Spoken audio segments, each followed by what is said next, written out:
आत्मा एफएम यहाँ पे कहानी नहीं, घटना सुनाई जाती है। क्या होता है जब एक हॉस्पिटल जहां लोग जिंदा बचते हैं वही जगह बन जाता है रूहों का कैदखाना। एक ऐसी जगह जहां पेशेंट्स के चिल्लाने की आवाजें आज भी रात को सुनाई देती हैं और जहां कोई भी डॉक्टर या नर्स ज्यादा देर तक टिक नहीं पाता। मुंबई के एक पुराने कोने में एक हॉस्पिटल है, सेंट जॉर्ज मेमोरियल हॉस्पिटल। आज यह ऑफिशियली बैंड है। गेट पर बड़ा सा बोर्ड लगा है, स्कैन क्लोज्ड फॉर रेनोवेशन। लेकिन असली वजह रेनोवेशन नहीं है, असली वजह है अंदर की वो आवाजें। एक जर्नलिस्ट, नाम था राहुल वर्मा। वो अपनी हॉरर डॉक्यूमेंट्री सीरीज के लिए इंडिया के सबसे हॉन्टेड प्लेसेस कवर करता था। जब उसने सुना कि सेंट जॉर्ज मेमोरियल में लोगों को अभी भी रात को पेशेंट्स की चीखने की आवाजें सुनाई देती हैं, उसने डिसाइड किया कि इस जगह को एक्सप्लोर करेगा। सिक्योरिटी गार्ड ने उसे वार्न किया, भाई साहब यहां मत जाइए, रात को पूरी बिल्डिंग में भूत भटकते हैं, कई लोग वापस आए ही नहीं। राहुल हंसा, भूत कैसे होते हैं, मैं डॉक्यूमेंट्री बनाता हूं, कैमरा के साथ अंदर जाऊंगा, सब एक्सपोज कर दूंगा। और फिर उसने अपना कैमरा उठाया, टॉर्च ली और हॉस्पिटल के अंदर एंटर किया। अंदर धूल मिट्टी से भरी हवा थी, पुराने स्ट्रेचर्स, टूटी हुई आईवी स्टैंड्स और सर्जिकल टेबल्स जिसमें अभी भी खून के निशान लगे थे, जैसे यह जगह कभी प्रॉपरली बैंड ही नहीं हुई। राहुल ने कैमरा ऑन किया। यह है सेंट जॉर्ज मेमोरियल हॉस्पिटल। सुनने में आया है कि यहाँ पेशेंट्स की रूह अब तक भटकती है। मैं खुद आपको प्रूफ दिखाने आया हूं। पर जैसे ही वो आईसीयू वार्ड के अंदर गया, उसकी टॉर्च ब्लिंक करने लगी और उसने पहली बार वो आवाज सुनी, डॉक्टर, डॉक्टर प्लीज मुझे बचा लो। राहुल के हाथ से कैमरा गिरते गिरते बचा। उसने टॉर्च घुमाए। वार्ड बिल्कुल खाली था, सिर्फ एक टूटे हुए बेड पर एक इंजेक्शन पड़ा था, लेकिन आवाज अब भी सुनाई दे रही थी, मुझे दर्द हो रहा है, कोई तो हेल्प करो। राहुल अभी भी शॉक में था। उसके सामने कोई था ही नहीं, फिर भी आवाज उसके कान में गूंज रही थी। उसने हिम्मत जुटाई, कैमरा उठाया और अपना रिकॉर्डर चलाया। ये आवाज मैंने रिकॉर्ड कर ली है। मैं सबको साबित करके रहूंगा कि हॉन्टेड हॉस्पिटल सच में एग्जिस्ट करता है।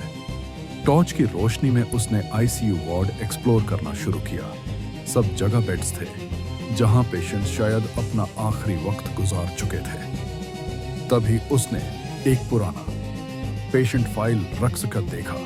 फोल्डर्स धूल से भरे हुए थे, पर एक फाइल नीचे से खिसक कर गिर गई। राहुल ने फाइल उठाई। उसमें लिखा था, patient name Anjali Sharma, age 12, cause of death negligence. उसका दिल एकदम तेज धड़कने लगा। उसके पीछे से एक हल्की सी आवाज आई, डॉक्टर मुझे जीना है। राहुल ने मुड़कर देखा। एक छोटी सी लड़की हॉस्पिटल गाउन में खड़ी थी, चेहरे पर पीलापन, आंखों के नीचे गहरी कलीचाएं। राहुल का खून जम गया। कौन हो तुम? लड़की बस उसे ब्लैंक आंखों से घूरती रही और फिर धीरे से बोली, मैं अंजलि हूं, मुझे इंजेक्शन गलत दिया था, मैं मरना नहीं चाहती थी, मुझे बचा लो। राहुल चीखने ही वाला था कि वो लड़की धुंध की तरह हवा में गायब हो गई, लेकिन उसकी आवाज अब भी वार्ड में गूंज रही थी। राहुल बाहर निकालने ही वाला था कि उसकी नजर एक पुराने टेबल पर गई। वहां एक डायरी रखी थी। डायरी की कवर पर लिखा था, doctor S Mehra, head surgeon. Rahul ने डायरी खोलकर पढ़ी और उसके होश उड़ गए। डायरी में लिखा था, हॉस्पिटल के अंदर करप्शन है, पेशेंट्स को सही इलाज नहीं मिलता, मेडिसिन के बजाय उन्हें एक्सपायर्ड इंजेक्शंस लगाए जाते हैं। जो बच्चे यहाँ एडमिट होते हैं उनका जिंदा रहना मुश्किल है, पर मुझे ऑर्डर्स फॉलो करने पड़ते हैं क्योंकि ये हॉस्पिटल अब सिर्फ मौत का घर बन चुका है। राहुल का दिल भारी हो गया। उसने समझ लिया कि ये हॉस्पिटल सिर्फ एक हॉन्टेड जगह नहीं, बल्कि एक मैस ग्रेवयार्ड ऑफ इनजस्टिस में गया। तभी एक आवाज पूरे वार्ड में गूंजी, पर इस बार आवाज एक नहीं थी, डोजन पेशेंट्स की चीखने की आवाजें, मुझे बचा लो, मेरे बच्चे को ठीक कर दो। डॉक्टर जी को दर्द हो रहा है। राहुल ने टॉर्च घुमाई और उसने देखा कि सब बेड्स पर अब रूहें बैठी हुई थी।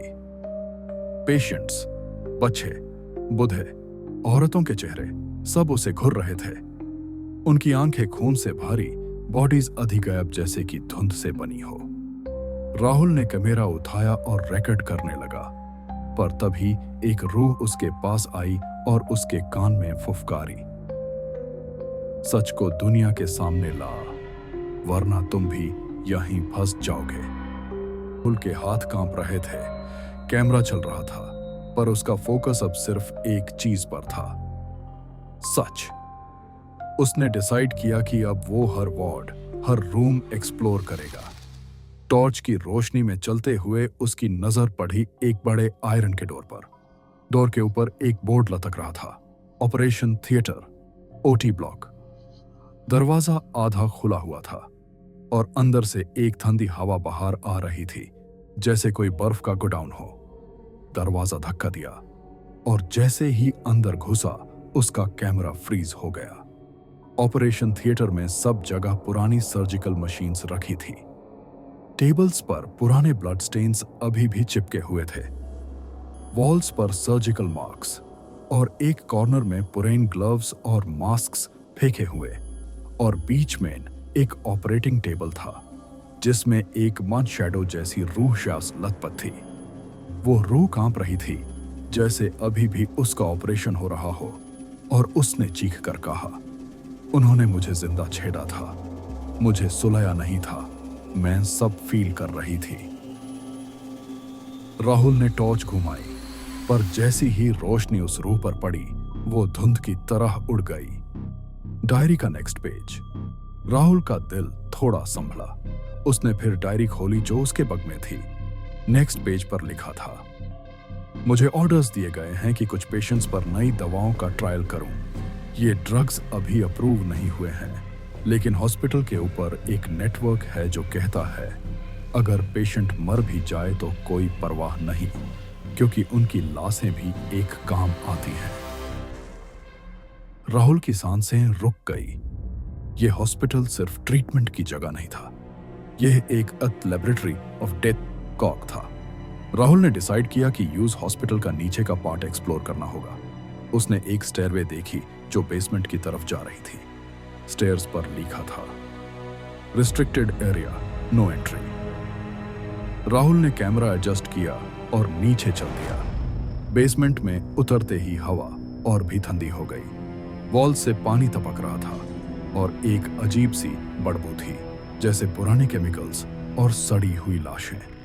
नीचे एक बड़ा हॉल था जिसमें पुरानी कुछ फ्रीजर्स पंखे की रखे थे, और फ्रीजर्स के ऊपर नाम लिखे थे, पेशेंट्स के नाम। लेकिन एक फ्रीजर खुला हुआ था और अंदर सिर्फ खाली स्पेस थी। पर एकदम से फ्रीजर से एक हाथ बाहर आया। राहुल पीछे कूद गया।